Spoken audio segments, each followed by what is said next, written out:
Hi, I'm Dr. Magic, and welcome to my clinic. Our patient is MTG Arena, which suffers a little bit from being expensive. Fortunately, we have a treatment option. We can play for free. Unfortunately, playing for free takes a lot more time and effort than just going out buying gems and buying boxes so that you can figure out a tier deck to play. I'm here to guide you through the treatment process so that we can have a happy and healthy time on MTG Arena. Now, we've already played some of the intro decks, and looking at our quests this week, we still haven't played the red deck, and it lines up beautifully because all three of our quests say cast red spells, so I'm happy to get some gold. I'm sorry it's been a while since the last video. I've been really busy, but let's get onto the deck. Now, because we've unlocked the red-green deck, we have a lot of options to upgrade this red deck. It starts off more of as a big red dragons deck, and I just don't think it's very good. So, upgrading it once you get the red-green deck makes it a whole lot better. You get the full play set of shocks, you get lightning strikes.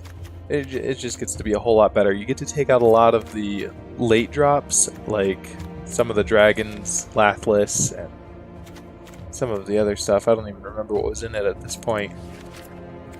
Lathless, Volcanic Dragons, Ferocidons. Maybe that was in it, maybe that was in the other deck.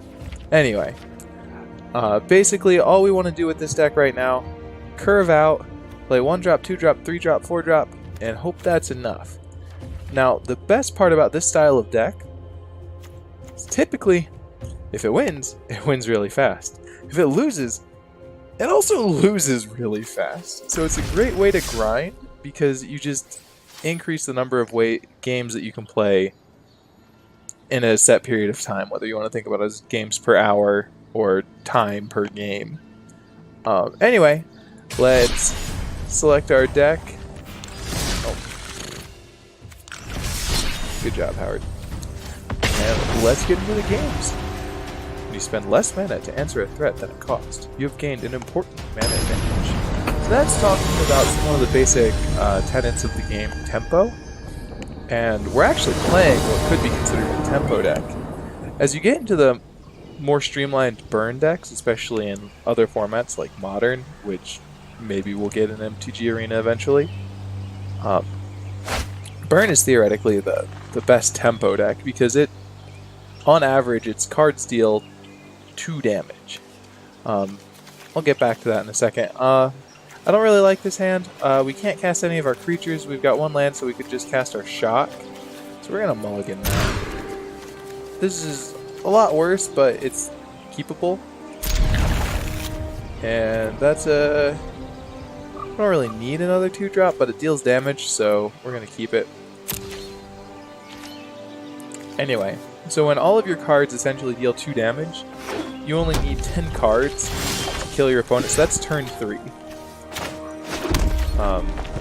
Which is pretty great.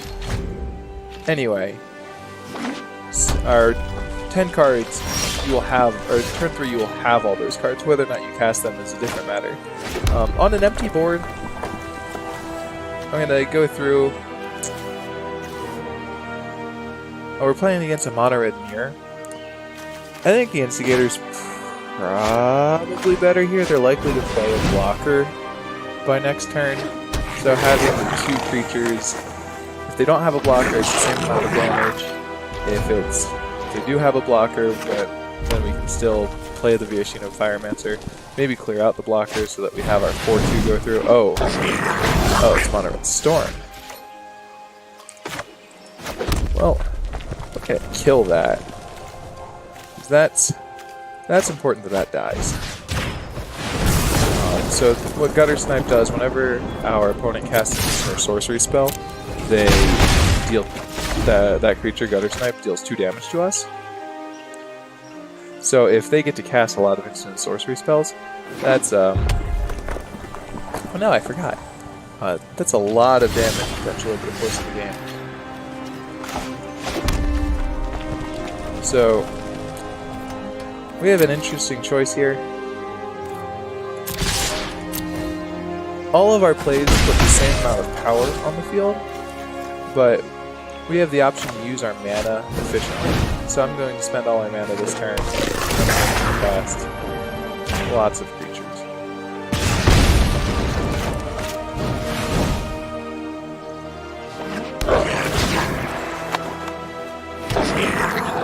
And anyway, like I've said in the other videos,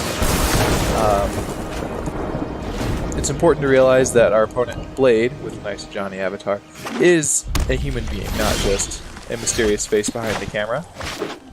And as such, it's always important to treat your opponents with respect. So whether that is not dragging out games that you're clearly winning, saying hi to them, and otherwise just trying to be a good person, I feel that's very important for the health of the game. So right now we've got 8 power on the board, 4 from the Ogre, 4 from our various 1/1s. I mean, now we don't. But right now we've got 2 turns. Oh, this is an interesting take on red. Oh, so we would have had lethal.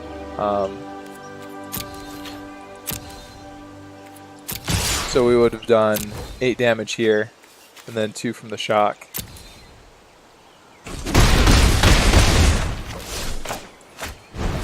We're just going to hold on to this just in case. We're still presenting lethal. Let our opponent deal with something like that. And again, we're still presenting lethal. We still have 4 powered attackers and 2 damage in our hand. We can wait and see what they have. Like this, I'm probably going to shock the Pyromancer. Well, no, it's less damage that way.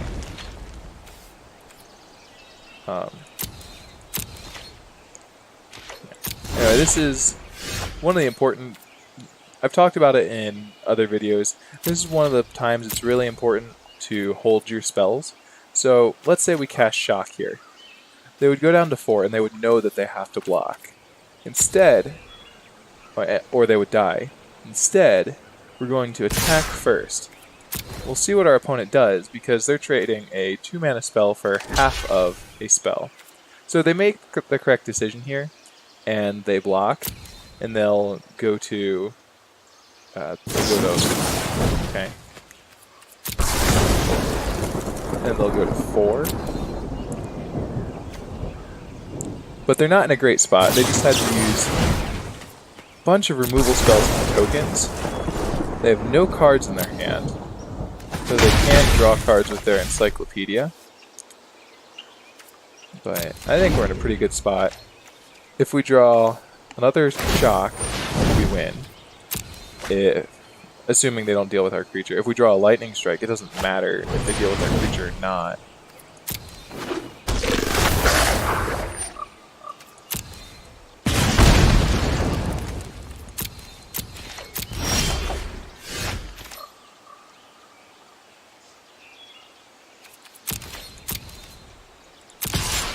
So, and again, this is one of those things. Oh. Yeah. It's pretty important to keep our creature right now. We don't have anything else going on. And that's one of the things. I don't really... That's a filler card. The best thing it can be is a 3 mana, or a 3 damage burn spell for 2 mana. In that case, it was just a removal spell. Didn't feel all that great, but our opponent's just not in the best of spots.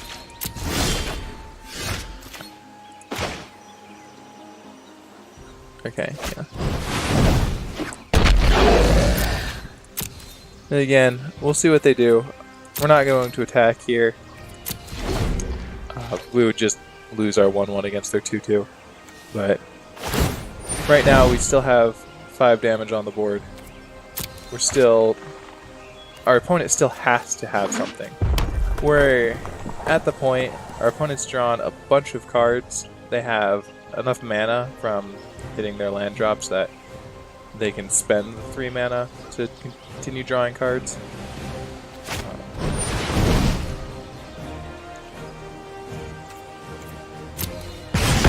Our opponent has dealt a lot of damage to our creatures. I don't know... exactly what they want to do.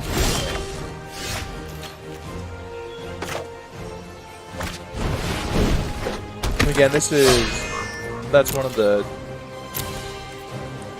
that was one of the cards that was originally in the deck. Obviously, as a 2/2 flyer for 2, it's much better, but it's still on curve, so it's not terrible. And again, it puts our opponent in the spot. Well, now they have to block our Dragon Rider. Trading away their 2/2 will get 1 damage in. Except they continue to have all of the removal. This is one of the weird things. Because it seems like our opponent is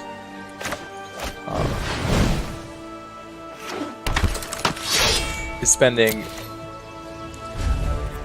their win conditions to prevent themselves from losing by using burn spells to kill our creatures, basically. It's taking them forever to kill us, even though we're not in the best of shape right now.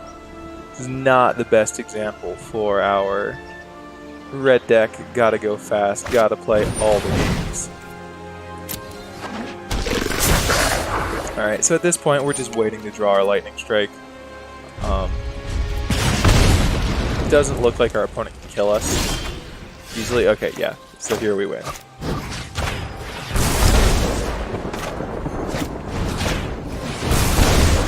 Because our opponent spent the only way they could win to prevent themselves from losing, they made it so that they couldn't win. They gave us enough time, and because we waited on that shock, we got to use it at the in the best possible way. So instead of wasting it on killing a creature where they just continuously had more creatures to keep blocking our 1/1, trading that 2 damage to the face for just 1 damage wouldn't have been a good rate. So waiting, so you can see how waiting to play your spells lets you make the best possible decision.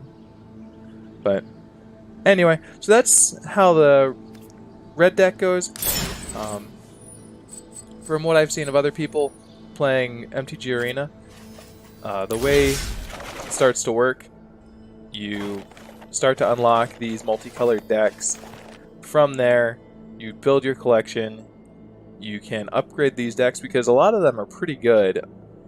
We saw how effective the... Did we see? I don't remember playing it. Never mind. Playing it on my own, the Saproling Swarm deck is pretty good. It's got a lot of good cards in it. The Poison Tip Archer, that's a lot of fun in a sacrifice-based deck. Let's look at this blue-black deck. Looks like blue-black pirates. Blue-black pirates.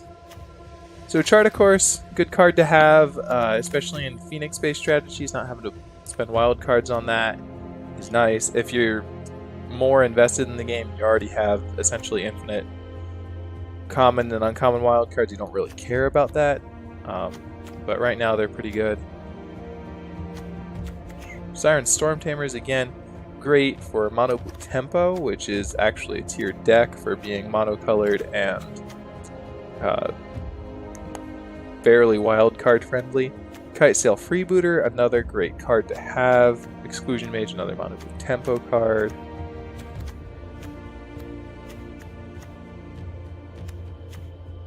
Ravenous Chupacabra, played a lot of decks.